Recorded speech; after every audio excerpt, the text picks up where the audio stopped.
Hi అండి, welcome to my channel. ఇవాళ ఇడ్లీలోకి దోశల్లోకి కొబ్బరి చట్నీ ఈజీగా చేసుకునేటట్లుగా చెప్తానండి. ముందుగా ఒక కొబ్బరి చిప్ప తీసుకోవాలి, సగం చెక్క సరిపోతుంది.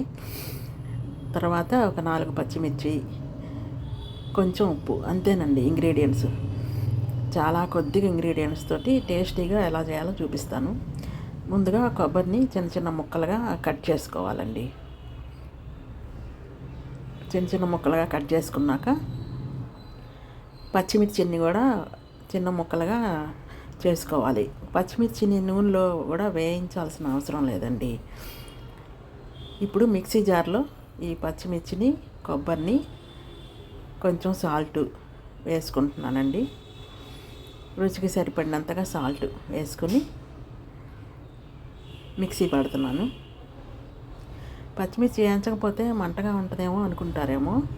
మంట ఏమి ఉండదండి, ఎందుకంటే తాలింపు వేస్తాను పచ్చడికి.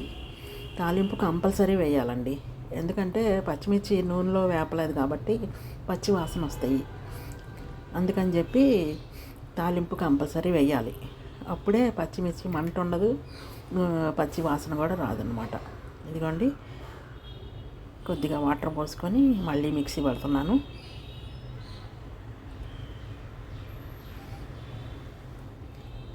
మెత్తగా గ్రైండ్ చేసుకున్నానండి. ఇప్పుడు దీనికి తాలింపు పెడతాను. ఇదిగోండి, గిన్నె పెట్టి దానిలో ఆయిల్ వేసి ఎండుమిర్చి వేసాను. ఇప్పుడు పచ్చెనపప్పు, ఆవాలు, జీలకర్ర వేస్తున్నానండి.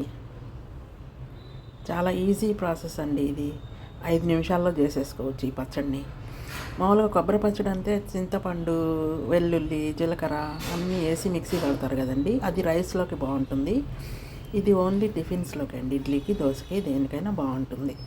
చేసుకోవటం కూడా చాలా ఈజీ ఈ ప్రాసెస్. ఇంగ్రీడియంట్స్ కూడా 2 కొబ్బరి, పచ్చిమిర్చి, ఇంకా సాల్ట్ అన్నిటిలోకి వేస్తాం కదండి. చాలా ఈజీగా ఉంటుంది, టేస్టీగా కూడా ఉంటుంది. ఇది రైస్లోకి బాగోదండి, ఓన్లీ ఇడ్లీలోకి, దోశల్లోకి, టిఫిన్స్లోకి అన్నమాట. ఇప్పుడు తాలింపు రెడీ అయిపోయిందండి. ఇప్పుడు కొబ్బరి పచ్చడిని దీంట్లో వేస్తున్నాను.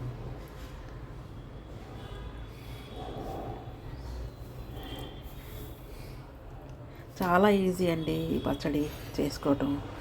ప్రతిరోజు కొబ్బరి తింటే చాలా మంచిదండి ఆరోగ్యానికి. అందుకని చెప్పి కొబ్బరి ఎక్కువగా వాడుతూ ఉండండి, చక్కగా ఆరోగ్యం బాగుంటుంది. కొబ్బరి చాలా మంచిదంటండి, పచ్చి కొబ్బరి తింటే రోజు కూడా.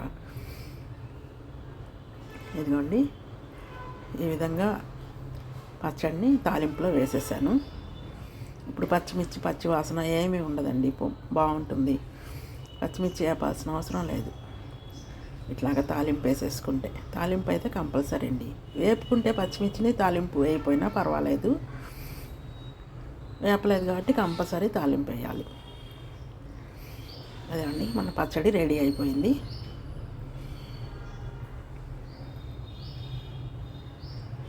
ఇప్పుడు దీన్ని మంచిగా ఒక ప్లేట్లో పెట్టుకొని, ఇడ్లీ పెట్టుకొని మంచిగా ఈ చట్నీ వేసి కాస్తంత నెయ్యి తగిలించి తింటే ఆ టేస్టే వేరండి. కొబ్బరి పచ్చడి టేస్ట్ చాలా బాగుంటుంది. మీరు కూడా అందరూ తప్పకుండా ట్రై చేయండి. నా ఛానల్ని సబ్స్క్రైబ్ చేసుకోండి.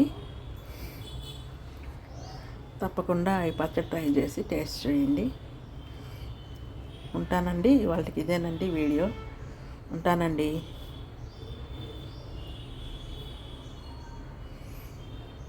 బాయ్ అండి.